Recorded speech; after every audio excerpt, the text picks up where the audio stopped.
தமிழ் சினிமாவில் ஜெயம் என்ற படத்தின் மூலம் நாயகனாக அறிமுகமாகி 22 வருடங்களாக சினிமாவில் டாப் நாயகனாக வலம் வருபவர் ஜெயம் ரவி. ஹேட்ரஸ் இல்லாத நடிகராக வலம் வரும் ஜெயம் ரவி வாழ்க்கையில் கடந்த வருடம் என்ன நடந்தது என்பது அனைவருக்கும் தெரியும். அதாவது தன்னுடைய மனைவி ஆர்த்தியை பிரிய முடிவு எடுக்க பரபரப்பாக பேசப்பட்டது. தற்போது புதிய வருடம் தொடங்கியதும் தன்னுடைய பெயரை ரவி மோகன் என மாற்றிக்கொண்டிருக்கின்றார். அத்தோடு தன்னுடைய ரசிகர்கள் மன்றத்தை கூட அறக்கட்டளையாக மாற்றி அதன் மூலம் பலருக்கு உதவி செய்ய உள்ளாராம். நடிகர் என்பதை தாண்டி தயாரிப்பாளராகவும் அவதாரம் எடுக்க உள்ளார்.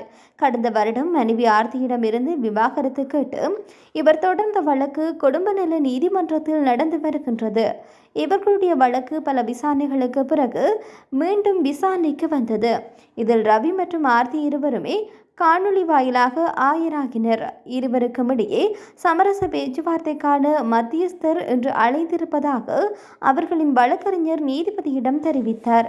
உடனே நீதிபதி சமரச பேச்சுவார்த்தையை நிறைவு செய்த பின்னர் வழக்கு விசாரணை நடத்தப்படும் என்று கூறி ரவி மோகன் மற்றும் ஆர்த்தியின் விவாகரத்து வாழ்க்கை பிப்ரவரி 15ஆம் தேதிக்கு தள்ளி வைத்து அதிரடி உத்தரவை பிறப்பித்திருக்கின்றார் என்பதும் குறிப்பிடத்தக்கது.